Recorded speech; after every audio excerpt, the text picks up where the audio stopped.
Magandang araw po sa inyong lahat mga kababayan at eto nga mga karibyo natin, Congressman Barsaga nagsalita na. Duterte brand. Nako, yan po ang ating aalamin mga kababayan sa video ito.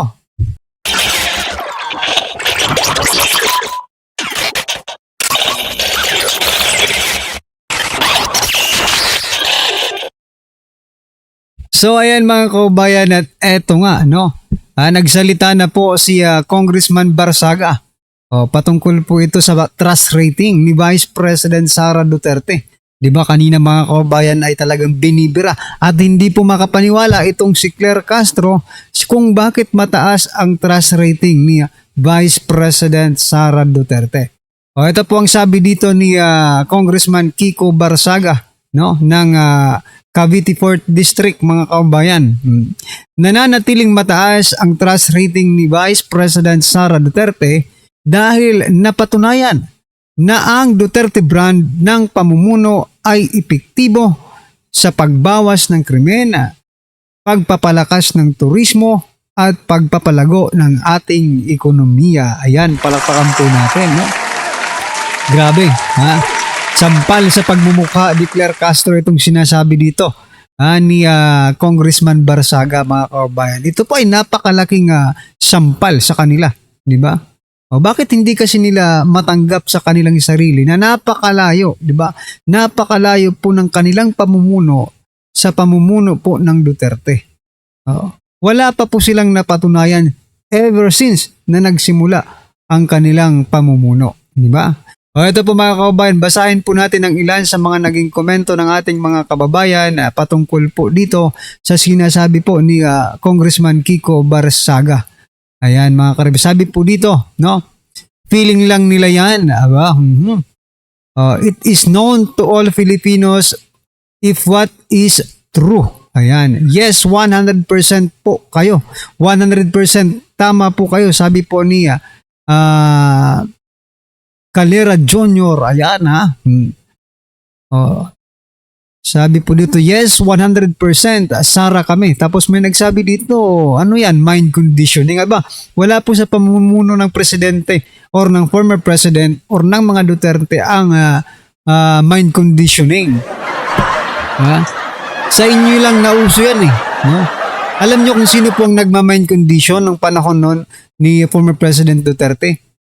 Mga media, mga mainstream media, kino-condition po nila yung isip ng tao na masama ang pamumuno ni former President Duterte.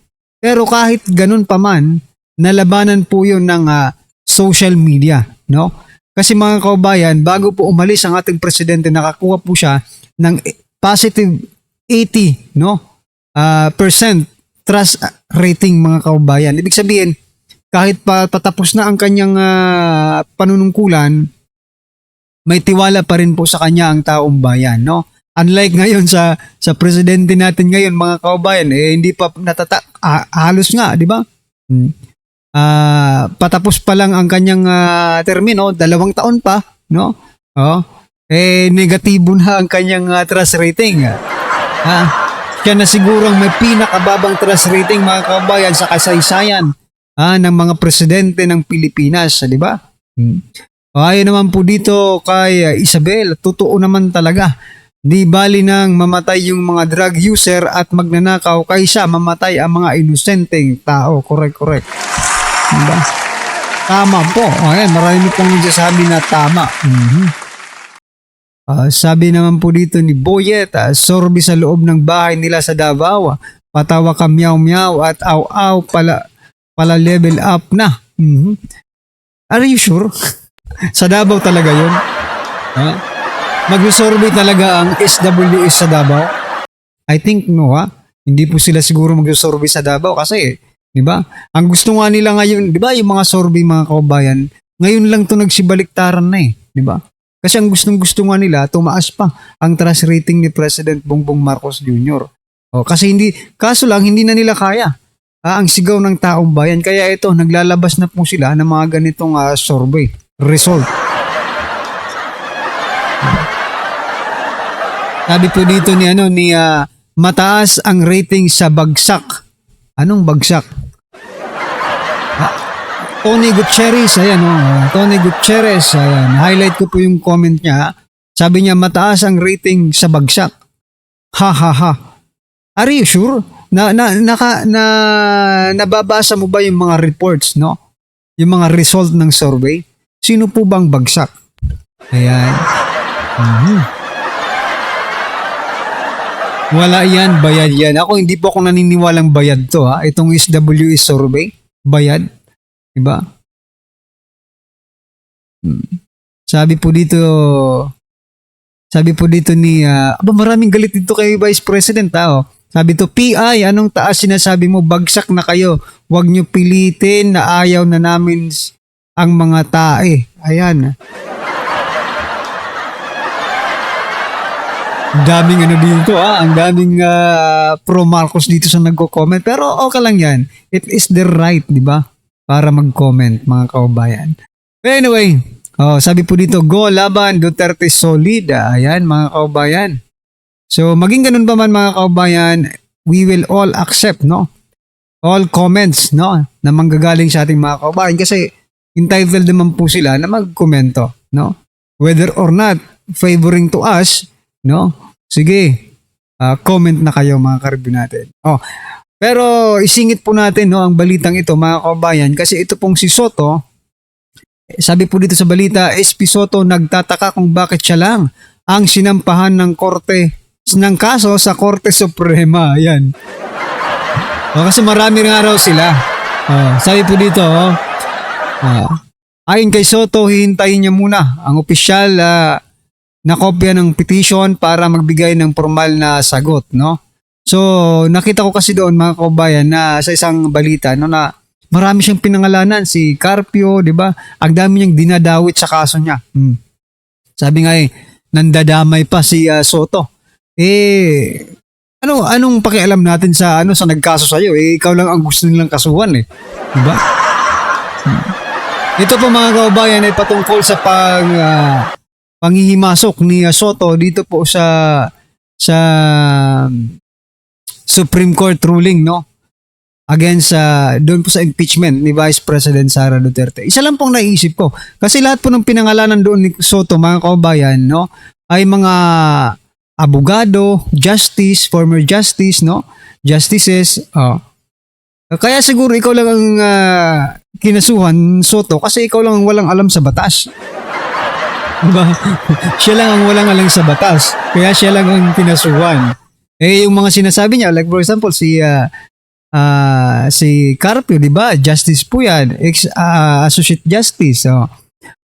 May mga alam yan sa batas Marami pa siyang pinangalanan ng mga attorney. Siya lang ang hindi attorney, mga kaubayan. Kaya siya lang siguro ang kinasuhan ni Attorney Topacio. Diba?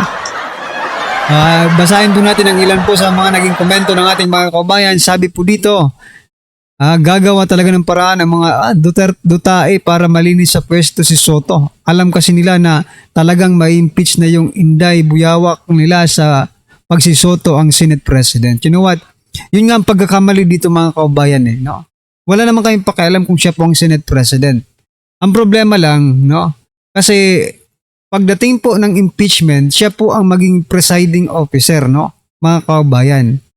Or judge, di ba? Sila pong magiging judge, presiding judge, mga kabayan. So, hindi po maganda tingnan na ngayon pa lang, hindi pa napupunta sa inyo yung impeachment, no? Ay parang gusto mo nang sabihin na, okay, impeach ka na, di ba? Gusto mo nang i-impeach, hindi pa man. Diba? Gusto mo nang i-impeach si Vice President Sara Duterte. So yun po ang hindi magandang tingnan, no?